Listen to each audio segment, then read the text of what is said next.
Hello again guys, welcome back to the channel. So, the beer is now fully fermented, however, due to various reasons, issues, it hasn't come out as I wanted. It's a fair... The temperature has only hit 18 degrees, so there's no heating on this.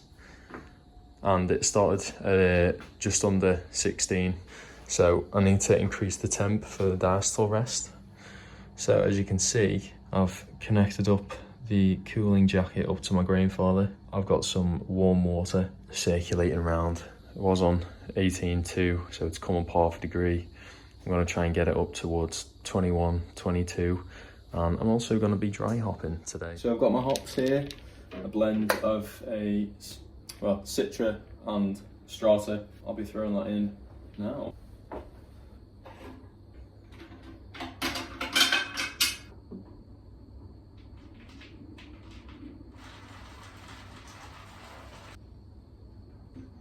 The beer is now fully fermented, however, due to various reasons, issues, it hasn't come out as I wanted. So, brewing on the Brutal system was a big learning curve, and obviously learning how my unit tanks were going to operate and how the beer was going to be.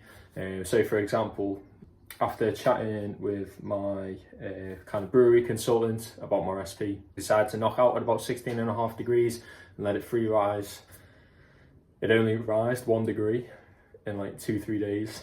So obviously in England, in the night it's as cold as 3-4 degrees, and kind of in the days it can be as warm as 14. And there's a lot of insulation on there, but obviously not quite enough. And obviously there's quite considerable headspace in there as well. So perhaps single batches, at least now I know, right, where I was kind of pitching at like 15.5, 16 degrees, I now really kind of need to be like 18, 19 degrees. But yeah, it's all learning curve, as I say. I don't know really what I'm going to do with this beer. It's not kind of true to brand, it's not what I want it to be, but it's still an okay beer, I think. In my head at the minute, I want to package it and just see how it goes. It'd be a real shame to throw away my first batch, and hopefully I won't have to do that. Today I am sanitising my keg, so I've got a 19 litre corny keg there. So that's filled with sanitizer at the minute. I'm going to purge that out now, and then I'm going to put it in my kegerator. With the rest of the beer, I'm going to rack it off into casks and the keg that I've got, and then at least it kind of enables me to practice using one of these, which I've never actually used before. It's just an S-type fitting. I'm assuming beer goes in this one, or maybe beer goes in the middle. I don't know. I need to Google it. See how we get on anyway.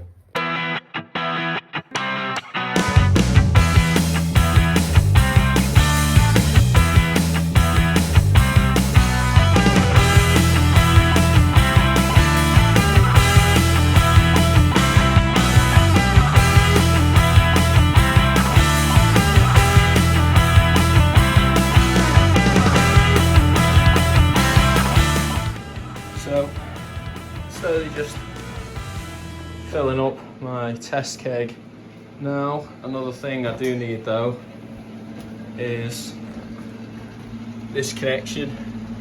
I need another one to put on here just so I can fill the headspace with CO2 as I'm emptying it out. At the minute it's not vented, so I will be creating a small vacuum up above, which may cause, there's no real well, there is natural carbonation in the beer, but some of that may be coming out of suspension now, so yeah.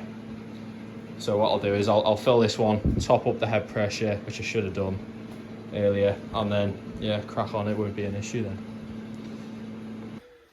So, I've decided I'm gonna dump this batch. I'm just not happy with it. So it's not the end of the world, and I think for like my first beer that I'm going to give out to kind of local bars and stuff, it really does need to be spot on. Like for me, it's just was a little bit too bland, and there was very, very subtle hints of like, I don't even know how to describe it. The beer's been sat on the hops too long. I think when it was ready, I was in between night shifts. Yeah, I ended up doing 4 nights, and I just didn't have time in between night shifts to get out when I wanted to. And yeah, so a new recipe on a new system with new time scales and stuff, it's not panned out how I wanted it to, unfortunately. But that being said, I've learned a lot from that first batch, and tomorrow I am going to be brewing it all over again for batch number 2. Well, hopefully I can at least sell this one. So today's video is a little bit of a shorter one, and so this time next week, hopefully I'll record the brew day tomorrow. Hopefully it goes a lot better, a lot quicker. And yeah. So guys, thank you so much for watching, for tuning in, for getting involved, for hitting the like and subscribe, which I'm sure you have done. And yeah, I'll catch you on the next one. Cheers guys.